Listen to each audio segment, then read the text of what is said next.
Teks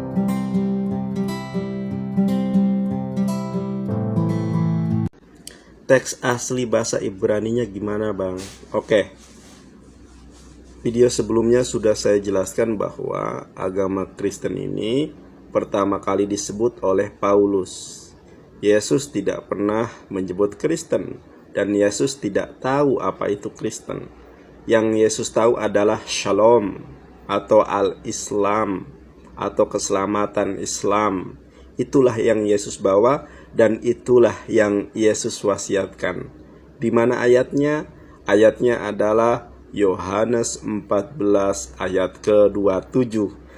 Shalom, selamat pagi teman-teman semuanya. Apa kabar? Berjumpa lagi bersama saya dengan Lausdeo. Teman-teman semua, hari ini saya mau berkomentar terhadap postingan video TikTok dari Yonatan Nandar, di mana Bapak Yonatan Nandar membuat postingan video TikTok yang menyatakan Yesus mewasiatkan atau memberikan atau meninggalkan wasiat setelah dia naik ke surga, memberikan wasiat tentang Islam kepada para murid.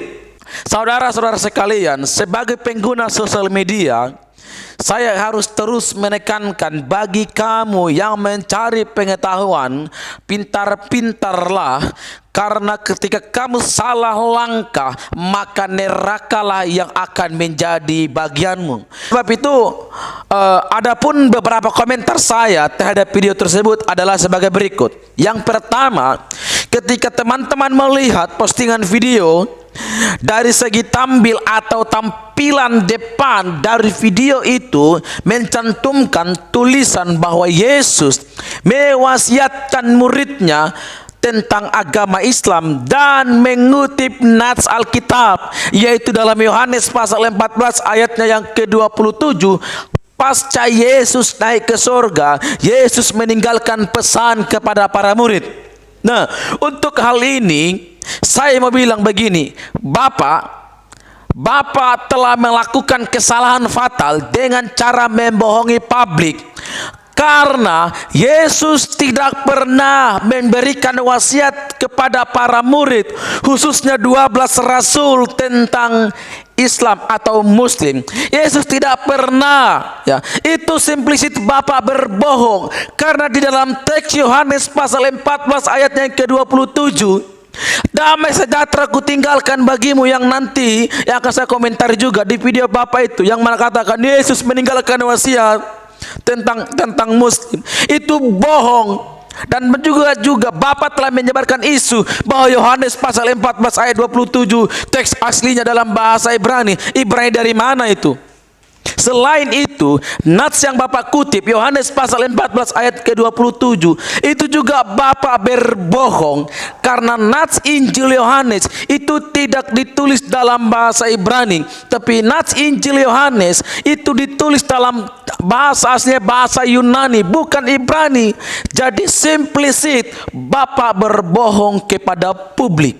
Yang pertama. Yang kedua, katanya Yesus tidak tahu apa itu Kristen dan tidak pernah menyebut Kristen, tetapi yang ia tahu adalah Shalom atau Al-Islam atau keselamatan Islam. Itu yang Yesus bawa dan mewasiatkan, dan yang terdapat dalam Yohanes pasal 14 ayat ke-27, yang katanya sebagaimana teks Ibraninya berikut. Saya mau ketawa tapi saya takut berdosa. Tapi apa boleh buat, saya sudah terlanjur ketawa, tapi saya pikir itu tidak berdosa. Emang itu enggak salah ya Pak? Yohanes pasal 14 ayat 27 itu teks aslinya bahasa Ibrani. Dapat dari mana? Ya, Yohanes pasal 14 ayat 27 teks asli teks bahasa Ibrani. Nah, komentar saya di bagian kedua ini adalah begini. Yohanes pasal 14 ayatnya yang ke-27 itu tidak ditulis dalam bahasa Ibrani, melainkan bahasa Yunani. Dan kalimat damai sejahtera kutinggalkan bagimu, itu kata Pak Nandar, itu Yesus katakan merujuk kepada Islam. Asal Bapak tahu ya, Bapak rajin membahas tentang Alkitab, tapi kok Bapak belum pintar-pintar juga gitu. Asal Bapak tahu, Alkitab Kristen itu terdiri dari 2 kitab, yaitu kitab Perjanjian Lama dan kitab Perjanjian Baru. Perjanjian Lama dalam bahasa atau bahasa Aramaik dan juga bahasa Ibrani. Dan kitab Perjanjian Baru itu dalam bahasa Yunani. Jadi Pak, kalau Bapak bilang Yohanes pasal 14 tadi teksnya itu dapat dalam bahasa Ibrani, saya pikir Bapak salah total. Karena juga di dalam video itu saya melihat juga Bapak kasih tunjuk Ibraninya. Maka dalam video ini juga saya akan tunjukkan teks aslinya yang berbicara Yohanes pasal 14 ayatnya yang ke-27 di dalam bahasa Yunani. Saya sebagai seorang scholar, anak Tuhan yang juga belajar tentang Alkitab, menyatakan itu salah. Ya, salah. Yang ketiga, di dalam videonya ini juga dijelaskan arti kata Islam yang berasal dari kata salam, berarti selamat dan damai sejahtera, dan kata itulah yang diwasiatkan Yesus. Komentar saya begini Bapak, kalau memang apa yang Bapak sampaikan perihal kata Islam yang berasal dari kata salam dan damai sejahtera, dan yang berasal dari kata bahasa Ibrani Shalom, lalu mau saya tanyakan Bapak, kenapa kalau teman-teman Muslim dilarang mengucapkan selamat bagi orang Kristen dan bahkan itu dibilang haram? Kenapa?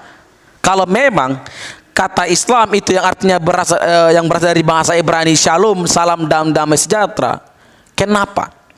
Dan selanjutnya perihal tentang Paulus pertama kali yang sebut Kristen dan Yesus tidak tahu atau nggak ngerti apa itu Kristen.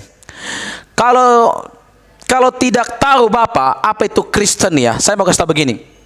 Yesus tidak pernah bilang kalau dia datang membawa Kristen, tetapi lewat pengertian kata Kristen yang saya sampaikan ini, semoga mengerti ya. Kita baca khususnya Kisah Para Rasul pasal 11 ayatnya yang ke-26.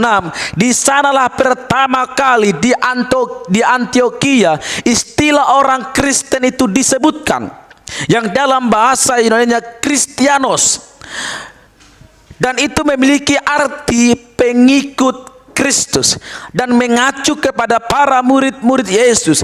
Dan seperti yang sampaikan tadi, sebutan Kristen yang adalah artinya pengikut Kristus dimulai di kota Antioquia oleh warga non-Yahudi. Artinya sebutan Kristen itu diberikan bagi mereka yang mengikuti Yesus Kristus, yang percaya bahwa Yesus Kristus mati, disalibkan dan bangkit pada hari yang ketiga dan naik ke surga, yang juga adalah Yesus Kristus yang adalah satu-satunya Tuhan dan Juru Selamat bagi kami. Dan harus tahu juga Bapak, hanya mereka yang percaya kepada Anaklah yang layak masuk surga. Maksudnya adalah hanya orang-orang yang percaya kepada Kristus Yesus dan yang menerimanya sebagai Tuhan dan Juru Selamat. Hanya mereka lah yang layak menerima keselamatan, sebab hanya di dalam Yesus Kristuslah keselamatan itu ada. Di luar dari Yesus, kematian total, neraka menjadi bagianmu. Itu Yesus sampaikan sendiri. Dan hanya Yesuslah satu-satunya yang berkata, I am the truth, akulah jalan, kebenaran dan hidup. Di luar dari Yesus tidak ada keselamatan, yang adalah kematian kekal, neraka bagiannya. Yohanes pasal 14 ayatnya yang ke-6.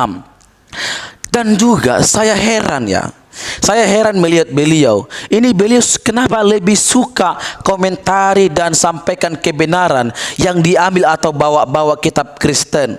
Kenapa tidak ajarkan tentang kitab suci Bapak? Kenapa harus Alkitab?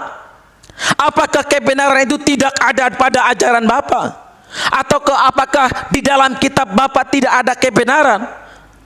Karena saya bisa simpulkan kenapa lebih sering membahas tentang Alkitab, membahas tentang Kristen. Ya, karena memang hanya di dalam Alkitablah kita mendapati kebenaran yang sesungguhnya.